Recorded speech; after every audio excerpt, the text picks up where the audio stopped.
Guys দেন আপনাদের রিপিয়া পাই যে বান্দরের মতো লটকাচ্ছে আর তেঁতুল খাচ্ছে। আপনাদের রিপিয়া পা ভোট দিয়ে এসেছে।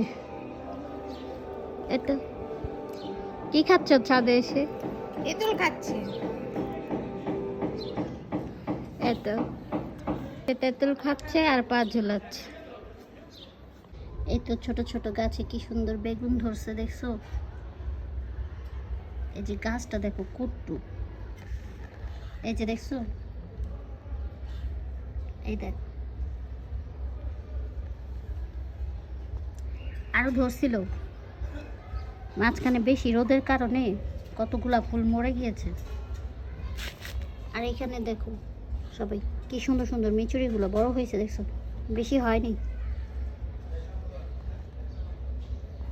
দেখো কৃষ্ণ লঙ্কা মরিচ কি সুন্দর সুন্দর, বাতাস, ফাগুনের বাতাস চলতেছে জানো তোমরা। আর এখানে ধরছিল, কিন্তু ধরলে কি হবে জানো, মরিচগুলা না সব পাখিতে খায় ফেলায়। পাখির বলে কাঁচা মরিচ এত পছন্দ, তাই পাখিতে খায় ফেলায় সব। কিন্তু ফুল ধরছে অনেকগুলা, এগুলো আবার ধরবে, বড় হবে। ছোট ছোট গাছে ছাদের উপরে কি সুন্দর বেগুন, মরিচ, কৃষ্ণ লঙ্কা মরিচ। রিবিও আপা মিচুরিগুলো নিচ্ছি একটু। আপা তোমার যে ছোট ছোট গাছে বেগুন হয়েছে, তুমি কি খুশি? আমি মেলা খুশি, মেলা খুশি। মেলা খুশি। এগুলো কিন্তু টক হয়। আমি কোচ্চাতে নিছি, আমার এই কোচ্চায় নামাইছে তোমাকে রিবিও আপা। মরিচও নিতেছে তোমার রিবিও আপা তোমাকে।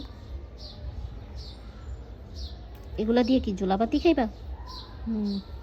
এগুলা দিয়ে বলে জোলাবাতি। মূলা, আলু, পুঁই শাকের বিচি দিয়ে একটা চচ্চড়ি করলাম। কালকে নিয়ে আসলাম যে, এখন ধনে পাতা, এই তো এখন ধনে পাতাটা দিয়ে দিয়েছে, কি সুন্দর ঘেরান আসছে। আজকে পর্যন্ত এখানে, সবাই ভালো থাকবেন, আল্লাহ হাফেজ।